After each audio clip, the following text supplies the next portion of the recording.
are directly west of Van White Boulevard today. We have a lease today also for overflow purposes for the space under 394 today. Because of our shrinkage and our space on site, we have rarely used that space under 394 today. And so effectively, those vehicles, nominally about 400 of them, will be moved from the area west of Van White Boulevard to underneath 394. So there's another slide that has option east. Your first slide, which is an aerial photograph, it was kind of maybe fuzzy, of option east. If you could just advance up there. Oh, maybe it was actually back. I'm not sure. This one? Yeah, well, yeah, although there was another one that showed another dotted line further to the east of it. It looked like another area that we... Yes. Yes. So I'm curious about what that is. And it looks like the parallelogram under 394, is that where the police hold cars would go? Yep. Okay. And then that dotted, it's a quadrilateral of some kind up there. What goes there now? Chair Reich and Councilmember Gordon. When we were developing these early options, we had examined the opportunity of the Aldrich site, which is the site furthest to the right on this site, as could it be part of the conversation or could it not be? In that regards, we quickly came to the conclusion it wasn't really the best opportunity and ability to sync that up with the whole project.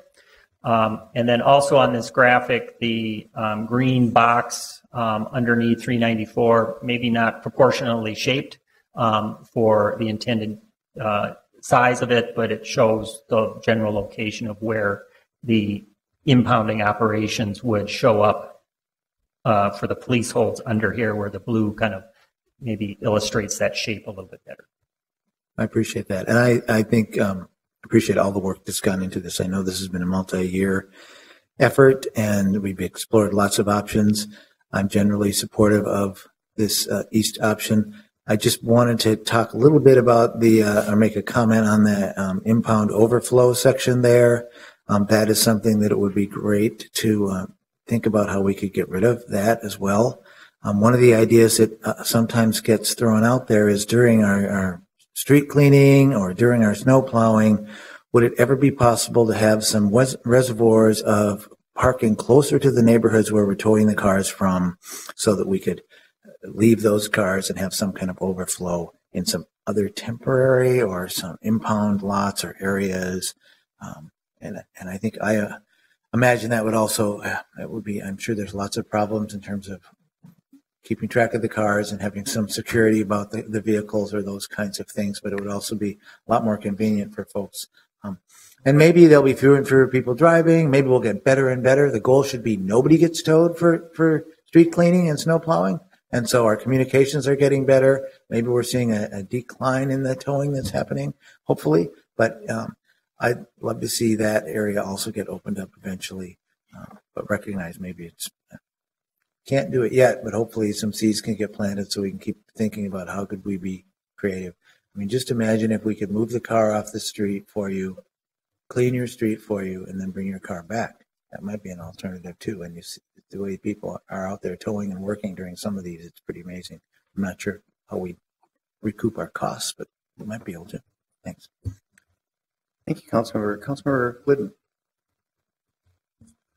Thank you, Mr. Chair. I wanted to know if you could tell us a little bit more about, and I know you've been working really closely with CPED on all things involving this area, but a little bit more about the CPED involvement and then because I was curious about why the split option wasn't chosen and what might have been some of the factors there, because that was the one that kind of called out more particularly development options, and maybe you could talk about that a little bit as well.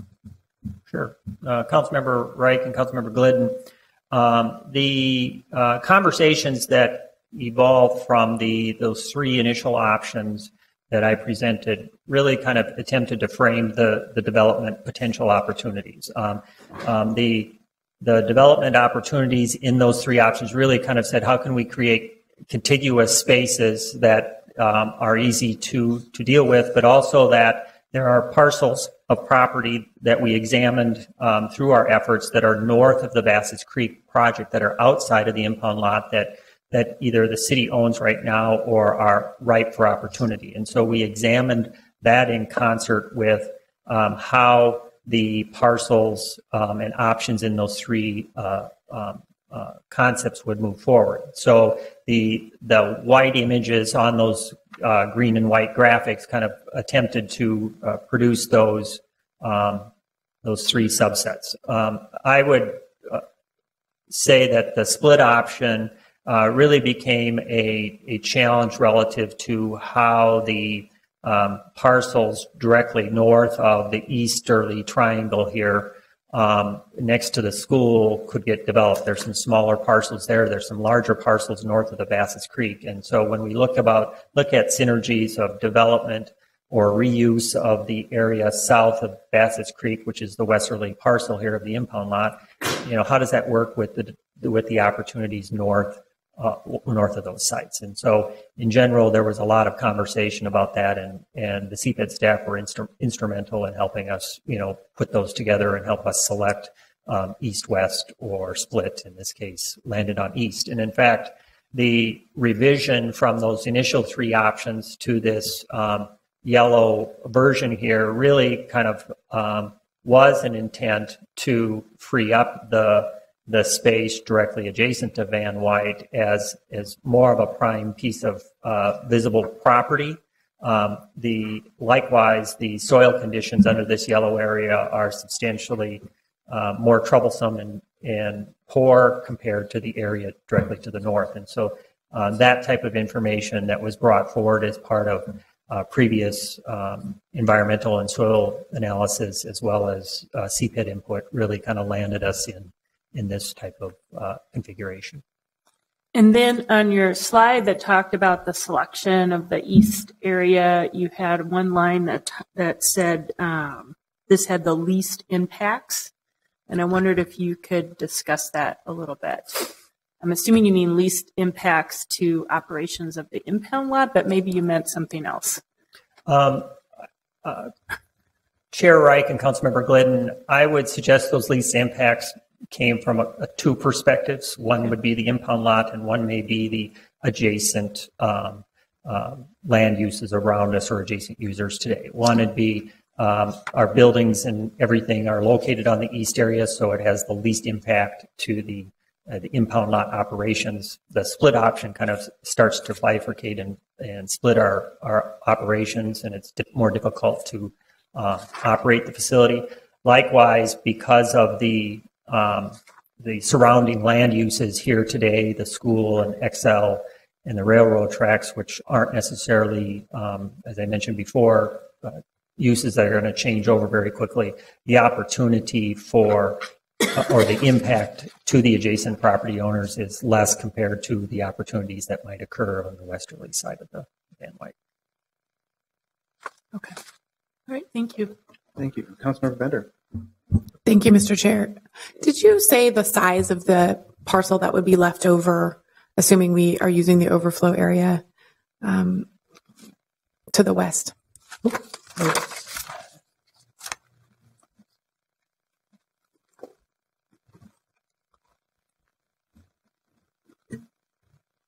Oh, there we go. I also have it.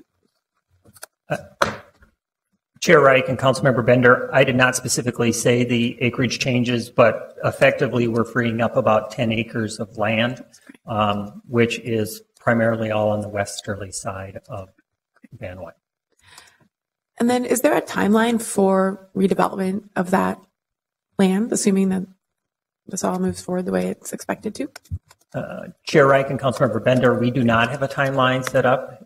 We needed some direction on this piece of the step first, and that kind of conversation, once this can start moving forward and have some definitive location and some direction, means we can then have those subsequent conversations about what happens to the to the 10 acres effectively. Thank you. Part of why I asked because I was curious about the funding for this project. So I understand the design is coming through the operating budget of the impound lot. Is the construction cost estimated at $6.5 million? Is that in the CIP now, or would that be added to the capital budget in the future, assuming this continues along? Chair Reich and Councilmember Bender, our anticipation is we would submit that capital budget request. We have options on how to fund those, and so with that budget request, we would be presenting those funding options and how we propose to pay for it. Right now, our general concept is we would be using parking fund resources in order to pay for these improvements.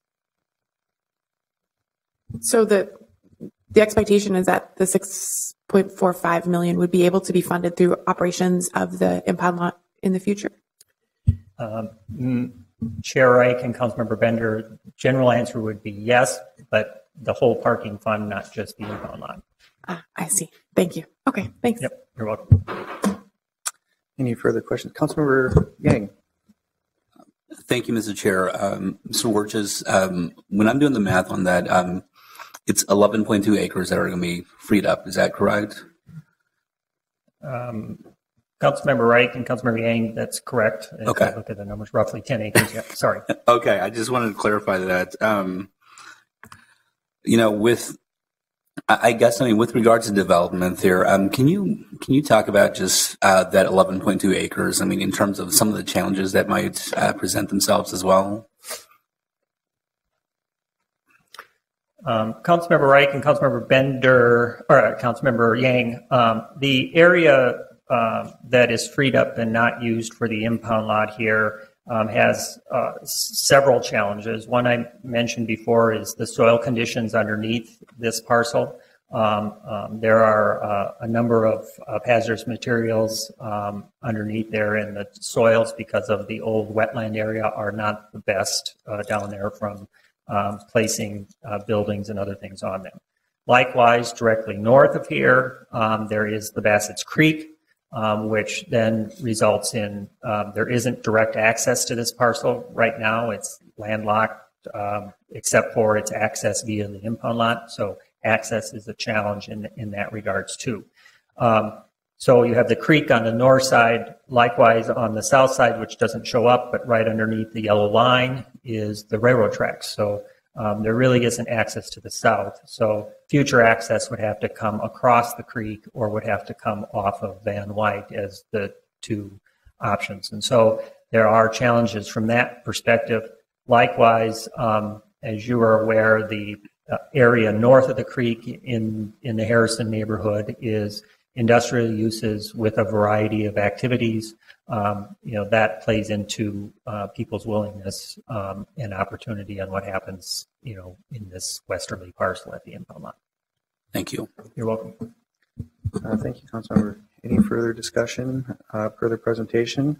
Well, I just want to thank all the work that has been put into it. I know the community engagement piece was particularly active over many years. And I think there are a lot of different subject matters that could take up, a significant amount of conversation just on the different aspects that have been touched on. But I think at the core, we have to realize this is a fundamental, vital function that this area serves, which is, of course, making sure our streets are usable during the winter. I mean, in Minneapolis, one of the jobs is you've got to move the snow. And this is a part and parcel of that. Now we can do it much more efficiently. And I think something that should be touched on and not lost is much more humanely. When people do have to interface in a very unfortunate, not a happy time, and you have to go down there, some of the conditions that we had presently, verged on the inhumane. I mean, now we're going to be able to accommodate people in a way that I think Minneapolis would say is the way we'd want to accommodate people.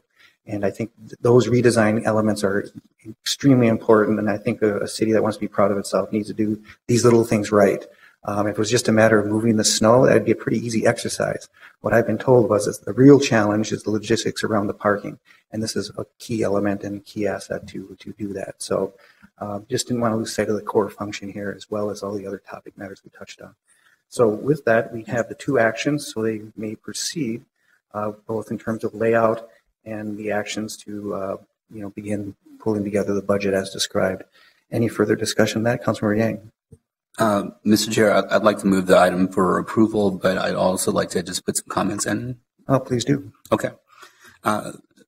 Thank you, Mr. Chair, and thank you to Public Works, and thank you to CPED. I have to tell you all that this is probably as good a compromise as we can get on this. I mean, I don't think some folks are extremely happy about this, just because, sometimes when people talk about just the history of the site and just all these promises that were made by the city to just completely move this to some other place. And, I think, from the city perspective, we worked really hard to find alternative sites. We looked in every single ward in the city of Minneapolis. We looked other places as well, and it just couldn't be done. And so in this situation, I mean, it was much more of a compromise, and the compromise was to just shrink it. And, we saw the different options. And, I actually think this is a really good option just because, as Mr. Wirtjes has pointed out, we gave ourselves the worst of the soils, basically. And we opened up, a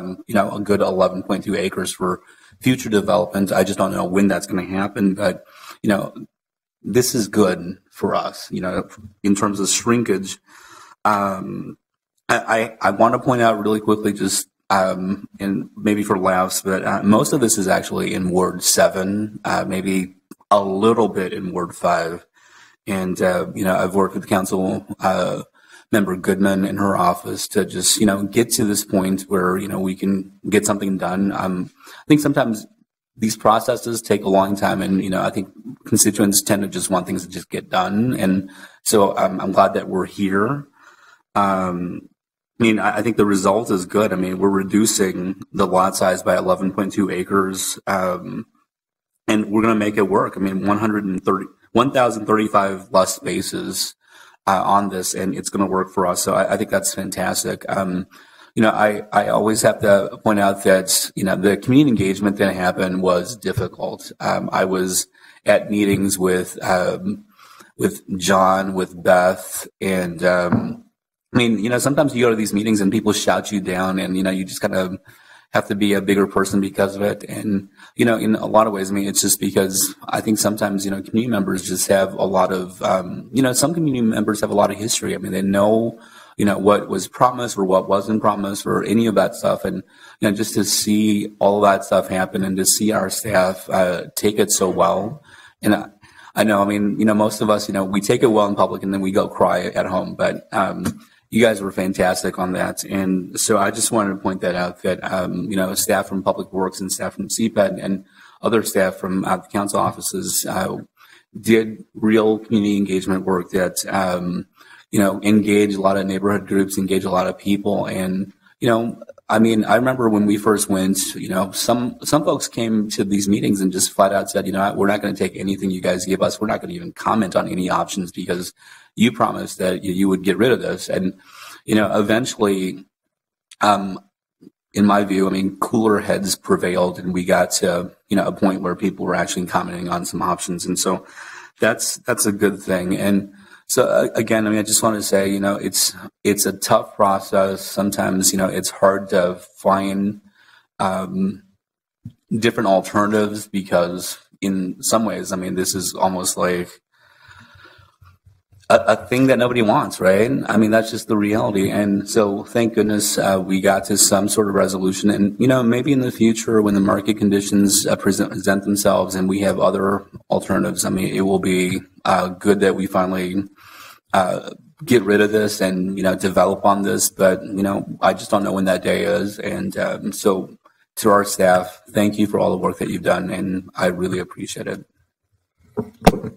Thank you, Councilmember. And I think it was appropriate to highlight the work of Councilmember Goodman, who's been engaged in this throughout. It's not only a monumental and complex project, but I'm sure from that council office perspective, it certainly wasn't a sprint, it was a marathon. So yeoman's work should be recognized.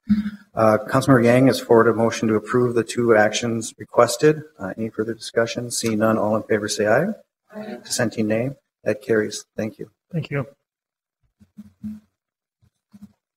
We now move to discussion item 16, the car sharing pilot program update.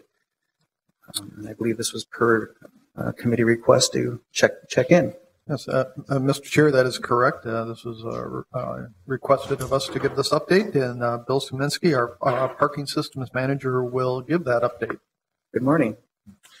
Good morning. Chairman Wright, council members, Bill Szymanski. I'm here to give you our latest update on the car sharing pilot program. It ran from September and just recently concluded.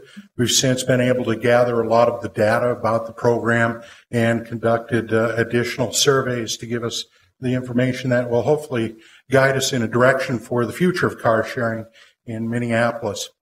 The pilot program, as I'm sure you're aware, ran from about September of 2013 through just recently September of 2015. What we saw across the board in the pilot program was steady growth through the entire membership of all three of the car share companies that were involved in the program, and that usage continues to grow as well. Highest usage, downtown, U of M area, and the uptown area. What really underscores the success of the pilot program is over 500,000 trips during that 2-year period through the three car share operations. Total membership has grown to about 25,000 members in the city of Minneapolis. During the pilot program, there were a total of 558 vehicles used on street that were registered with the City of Minneapolis program. There were additional ones, as you'll see as I go through the slides, that encompassed all of the car share operations. Just to kind of give you a basis so we can talk in the same terms, there are essentially 4 types of car sharing that are worldwide. The round trip program, also known as the classic version, was used by Zipcar and Our Car. That's essentially where the members or customers pick up their vehicle in a dedicated space. That reserved space is where they need to return the vehicle to end their trip. Now, in the pilot program, Our Car had 6 programs with the city of Minneapolis using on-street spaces. They had additional spaces that they negotiated with private entities off-street and in St. Paul. Zipcar had 17 with the city and had additional 11 spaces. They've since moved all of their vehicles to private spaces off-street. Another model that you saw the car-to-go vehicles using is the point-to-point floating model, where essentially you pick up your vehicle anywhere in the city. The service area was citywide, and you can drop it off anywhere within that service area to end the trip. Additionally, we had a reciprocity agreement that worked out where vehicles could be transferred between Minneapolis and St. Paul or vice versa. So we allowed Car2Go to have up to 15 additional vehicles, totaling 365 vehicles in the city of Minneapolis at any given time. Another concept that wasn't really exercised during our pilot program, but is out there, is a station-to-station. It's also known as a point-to-point type of model, but it's station-based, where you essentially have 10 spaces or a number of spaces dedicated that are grouped together, and your trip begins when you pick up the vehicle in one of the stations and ends when you return it to either that station or another station in the network of that car share operator. And one area we didn't really get into is peer-to-peer car sharing, which is privately owned vehicles that are shared among cooperative members in private agreements. So what we're going to look at real quickly is the lessons learned, and how we got there was through essentially these 4 methods. The data that we've collected on transactions and the usage throughout the 2-year period, they were collected quarterly. Those are posted on the city's website on the parking subpage. At that address, we'll look at some of the customer survey information. Right now, we're finalizing that data. Those were conducted at the end of the pilot program, so we've still got more to churn through the raw data to compile that into what you'll receive very soon as a car share pilot program summary report. We look at what other cities are doing. We'll see the 16 cities that we analyzed in the process. And of course, through the entire pilot program, and at the conclusion, we had several meetings with all of the car share companies to get their input on future direction. Some statistical information. As you see on the left-hand side here, this is Our Car. The left-hand side shows the city outline and a radius of their average trips. Their trips averaged about 27 miles. This is the round trip model. Pick up the car, return it to the same space.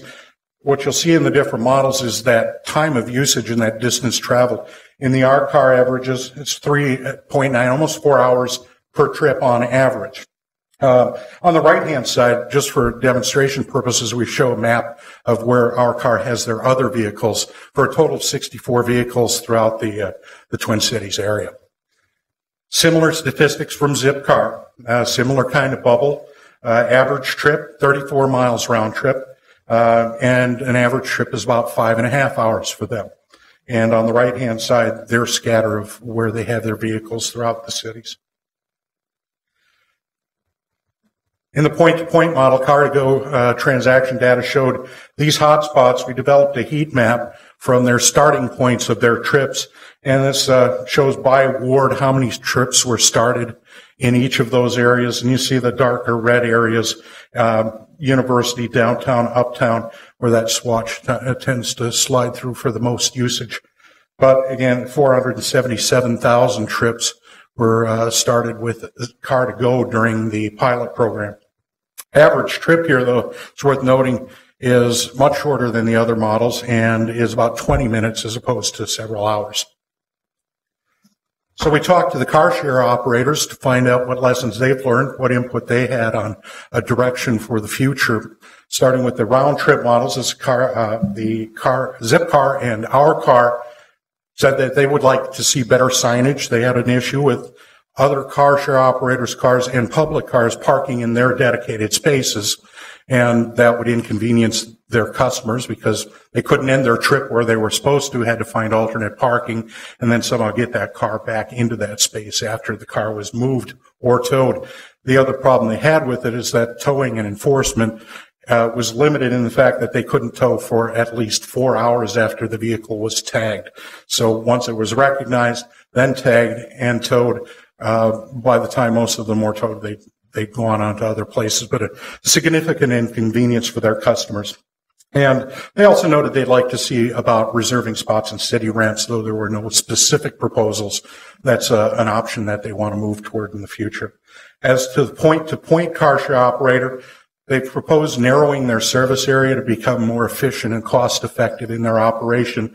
Much of their expense is tied up with shuffling cars and relocating out of those lower usage areas. There was a concern overall, and it's not specific to the point-to-point car share organization, but the amount of data shared with the city over the course of time seemed to them to be excessive and presented a problem for the competition, knowing what they're up to when they shared it with the city and it became public. So we're looking at those things and their request for more of an a la carte type of menu approach to pricing, so they can select the different elements of a car share program that would make them best efficient and best cost effective. And of course, they'd like to continue the no-cost reciprocity with St. Paul and possible other areas.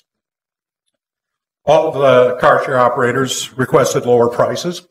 There was reference to financial incentives for providing services outside of the higher usage areas. Although nothing specific was hammered out, we did recognize that that was one of the requests, and more flexible rules as to relocating spaces or vehicles, especially when it comes to construction, when the round trips or dedicated spaces were temporarily eliminated because of construction. I wanted more flexible rules in how we handle that and what their options might be. And there was mention across the board about the reduction in state taxes that are associated with car share operators. And of course, we're looking at all of those options as we move forward. From the city side, overall, the feedback was good. We had mostly positive feedback in every regard from the public and from the car share operators themselves. The limited questions that we did have, the primary one that we got is, why is that car parked in front of my business or in front of my house? And those were easily explained once the citizen understood what was going on. It wasn't really as much of an issue as it started to be. Statistically, everything indicates that we can continue a successful program for the city of Minneapolis and for its citizens at a relatively low cost. And those costs can be minimized as we go on with what we're about to propose in a program that's simplified and fewer requirements for data from those car share organizations. So we're considering all of their requests and where we move, as well as what other cities are doing.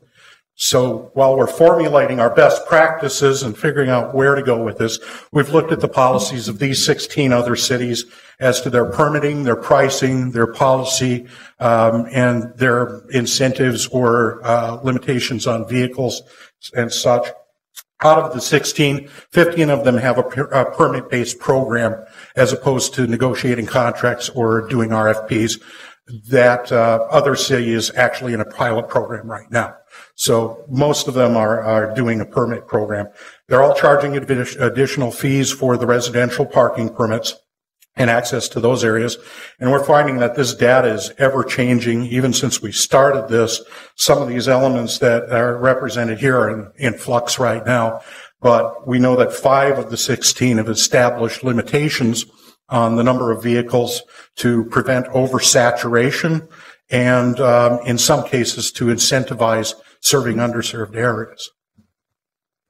So what we're shooting for is developing a policy that would work across the board, create an even playing field for all car share organizations, including the ones that are working here now, and open opportunities for others to participate on that even playing field.